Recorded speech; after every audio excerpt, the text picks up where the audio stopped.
Hello. This is where we get to all the fun, right?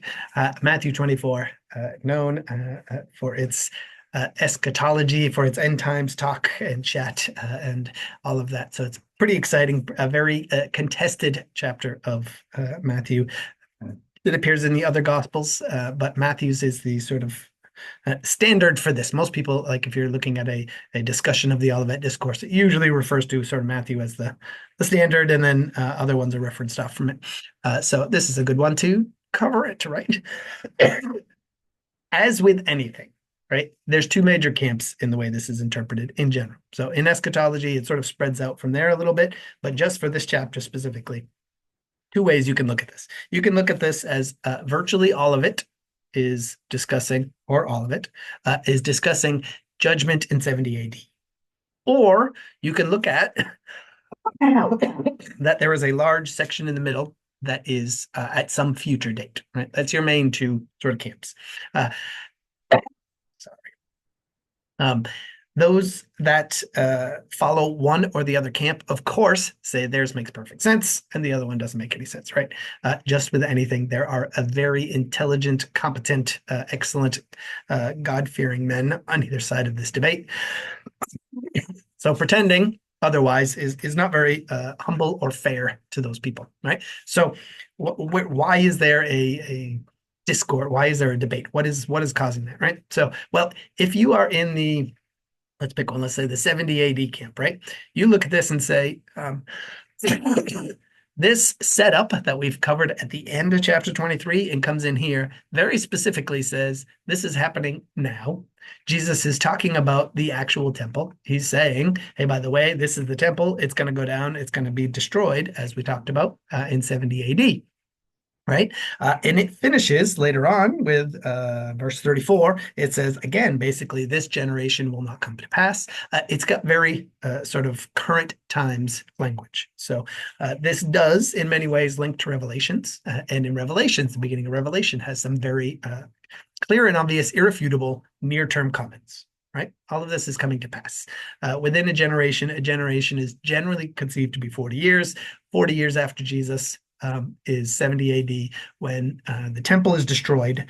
All temple sacrifice worship, basically the religion of the Jews and Hebrews of the Old Testament, is done at that point. It's finished, right? Even to today, it has not come back.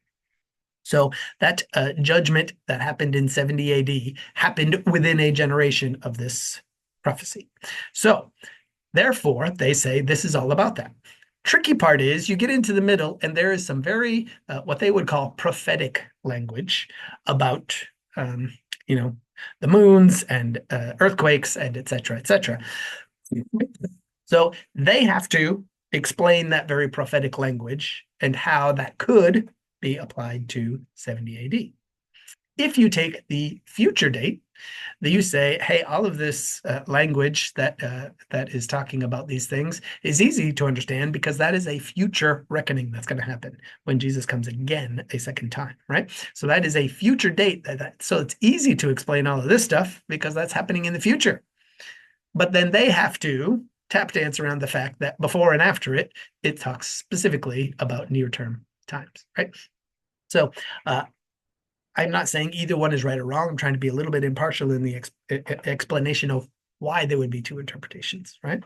So if you read through this with a sort of a future focus, then basically you've got the first comments here about the temple, right? As Jesus left and was going to the temple, his disciples came up, called his attention to the buildings, and he replied to them, do you see all these things? Truly, I tell you, not one stone will be left here on another that will not be thrown down. Everybody agrees pretty much that that's 70 AD, right? Then he goes and sits in the Mount of Olives, and the disciples approach him and say, two questions. When will these things happen? And what is the sign of your coming in the end of the age, right? So basically, when is this going to happen? And what is the sign in the end of the age? And he replies, right? And then he goes into this sort of story. And you should read through it. I would read through it in both contexts, right? If you read through it with the future insight, then he starts to say, look, you're going to have wars and rumors of wars. Don't be alarmed. Kingdom against kingdom, famines, earthquakes. People will be persecuted. You'll hate many false prophets. There'll be lawlessness, but the one who endures to the end will be saved, right? Um, and the good news will go out to everyone. So when you see, and this is one of the the most popular sort of phrase in this section, that when you see the abomination of desolation spoken of by the prophet Daniel, standing in the holy place, let the reader understand. Then you should flee, you should run, because the time is here, right? And if you see anyone that says, here, I'm the Messiah, or whatever this false Messiah is, don't listen to them, right? Because lightning comes from the east and flashes. And then immediately after those days, the sun will be darkened, the moon won't shed its light, stars will fall from the sky, powers of heaven shaken, and the sign of the Son of Man will appear in the sky, and all the earth will mourn. And the Son of Man will come on the clouds with heaven and power and great glory. So you can see why this future interpretation makes sense. You're sort of like, okay, signs coming in the future. That's great. Learn this lesson from the fig tree. Understand once it starts growing, summer is near, right? So when you see these things, understand this is coming up, right? Now, concerning the hour, because they asked the two questions, right? What is the sign when you see the Son of Man coming on the clouds? And what is the hour? And it says, you just never know, right? It's like a thief in the night type of situation. So you have to always be ready and be watchful for these things. But in verse 34, right here, so you never know, could be at the door. Truly, I tell you, this generation will certainly not pass away until all these things take place. Right? Heaven and earth will pass away, but my words will never pass away. So this generation will certainly not pass away. So the way the people that would put this in the future would say that is, well, this generation doesn't actually mean this generation, doesn't mean those people. It just means this, church age, maybe. Or there's a couple different interpretations of it, but they sort of say when it says this generation doesn't mean this generation. And even though he's at the temple and talking about the fact that the temple is being destroyed at the beginning of this conversation, he shifts his focus part of the way through and moves it to the end times. So, and then it goes and just sort of finishes off the story. You can read it. The other way you can read that, if you go back, is that this is all about 70 AD. This is called a preterist view. That just means already happened, basically, in Latin. Complicated Latin name, of course, right? Already happened. This is the preterist view. Technically, if you want to get into it, it's the partial preterist view that pretty much everybody believes. Full preterist believes that all this happened and therefore God is not coming again. Most church people consider that a heresy, and that's a pretty minor view. So when people say preterist, they usually mean the technical partial preterist. So that this already happened. So you start reading through, and he's talking about the temple being destroyed in a couple of years. That's all makes sense. That's great, right? And then he was sitting and they say, when would this happen? What is the sign of your coming? And he says, make sure no one deceives you, because, many will come and talk in my name. Now, if you read historical accounts, the accounts up until 70 AD, there were a bunch of messiahs, very famous messiahs. Jesus is not the only one that comes that people thought was a messiah. There are at least 3 or 4 famous ones, plus a few others that happened in this time. And you're going to hear wars and rumors of wars. So this is the Pax Romana, basically, a time of peace that was brought about by the Romans. But there is in the 60s, which is just before 70 AD, there is a bit of a Jewish war, and then there's actually a bit of a civil war in the Roman rule. So there's a bit of some clan fighting without getting too detailed, but there are some wars, right? And basically the end of this time of peace is coming, and it's sort of like, oh, you're going to hear wars and rumors of wars, but don't worry, they will rise up. There will be famines and earthquakes in various places. And this is where you start to see, okay, if you're the 70 AD person, this all makes sense. The modern language, the everything else is great. But how do you explain all of these things, right? How do you explain famines and earthquakes? How do you explain all the different things? Well, Interestingly, there is a historian named Josephus who is not Christian. He is Jewish and he's a historian. And he actually was taken, I believe, is the story by the Romans or was with Romans because he was not inside Jerusalem. So he actually has many, many historical accounts of the time just before and through the destruction of the temple from a Jewish context. He was with the Romans and just basically chronicling the destruction of Jerusalem. And Josephus has some fascinating corollaries with this story, although he does not. He's not Christian. There's no evidence that he's connected to this. But for instance, there were a number of very serious earthquakes in history, in Josephus and elsewhere, earthquakes just before that happened. There was a large famine that happened just before that. It's mentioned, I think it's actually mentioned in Acts 11:28, if I remember. But there's a number of them in the 50s and 60s, right? Then they'll be handed over and persecuted, right? Nero has this huge persecution, and other Romans persecuted the church, but particularly Nero, right? And you'll be hated because of all my name. But the one who that endures to the end will be saved, which is a big message in Revelation. So then you start to get into this very strong language when you see the abomination of desolation. And in both of those, the abomination in general is the desecration of worship. That's what that word means, right? So the worship is desecrated. And Daniel speaks about that in the holy place, right? So some people in the end times version believe that could be even a creature, a thing, someone's coming in to destroy. Now, if you are the future version, you have to understand that temple gets destroyed in 70 AD. So when you're interpreting this in your future version, you're saying that the temple must be rebuilt. That Jesus doesn't mention that in this story because it's going to get destroyed in 70 AD, that it will eventually be rebuilt thousands of years later. And then it will be desecrated after it's been rebuilt, right? That would be the future understanding of this. So you understand, like clearly there's challenges either way you interpret this, right? But the abomination of desecration, basically the temple was actually desecrated by the Romans intentionally. And if you contrast this language with the Luke account, if you read Luke 21-20, it doesn't say the abomination of desolation standing in the holy place. What it says is when you see Jerusalem surrounded by armies and desolation is at hand, right?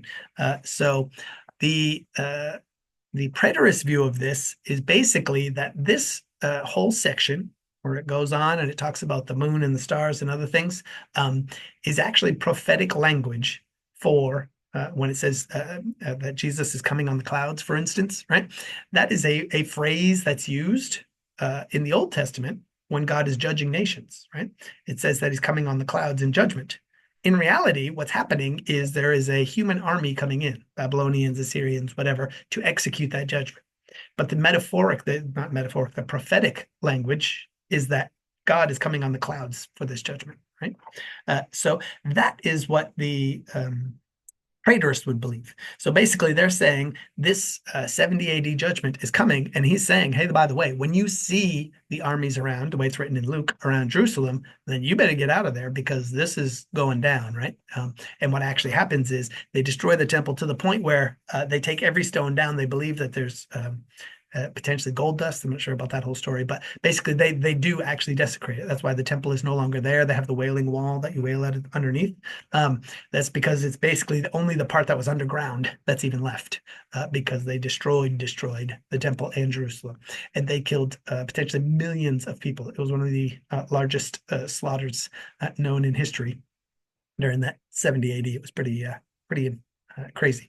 So it's saying, make sure you run, make sure you're not there when that happens, because the sun will be darkened and the moon and stars fall from the sign and the Son of Man will appear and he will ride in, right? There are actually, interestingly, accounts from Josephus, who again has none of this. He actually does reference the abomination from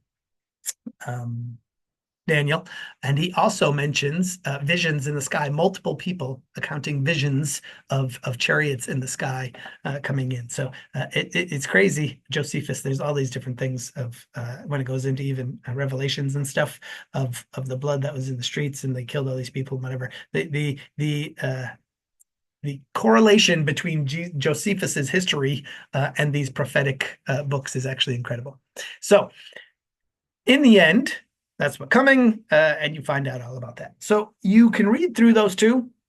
Obviously, it is not a critical to salvation thing, but it does sort of change how the context that you view everything going forward. So I would let the cat out of the bag. I am a preterist, right? I believe this is all 70 AD and that this is prophetic language, and that it all refers to, in general, all refers to the judgment that happens on the temple, on Jerusalem, on those believers at that time, because as you know me, I'm a very big picture person. The context of Matthew, as he goes through and Jesus is clearly preaching to Jerusalem. He says, this is who I'm coming to right now. And then all of a sudden in chapter 18, 19, 20, 21, he starts changing his tune and saying, I've come to these people and they're rejecting. They're killing my prophets. They're even killing the Son of God, and therefore they are going to be destroyed. That is the context that this fits in. And then it continues on with some of the parables afterwards of the same thing. The parable of the 10 virgins is going to be the next one, where it's basically saying that, Jerusalem is being left out. So this, to me, big picture, that context made much more sense. And I think as you read through it with that expectation, like a lot of times you come to it with the expectation of, most people grew up in dispensationalism, so they think of this as an end times thing. So if you come to it with that expectation, then you just sort of jump to, well, the sun is dark and whatever, so it's got to be end times. That is future. That's great. But if you come to it with sort of that background of, hey, by the way, everything leading up to and after this is in the context of a more a recent thing, and speaking specifically about judgment on the Jews and Jerusalem and the temple because of their rejection of Christ, then I think it makes a lot more sense as you read through the story and say, well, that actually fits contextually better. Now, that's my personal opinion, but I also, like I said at the beginning of this, I understand that is also fitting this in. So you either come to it with, how do I fit this prophetic language into 70 AD, or you come to it and say, how do I explain away the context of the near-term stuff and God, Jesus, talking about judgment on the church and the temple, and then not randomly, but quickly switch into some future end times language and then switch back out of it. So either way, it is a bit of a challenge, and you have to put that into place one way or the other. So I pray that didn't confuse you more than help you, but sets up the context for you so that at least you understand when people are reading it, where they are coming from and how they are reading. So that is the Olivet Discourse, chapter 24 in Matthew. Hope you're blessed and enjoy your reading.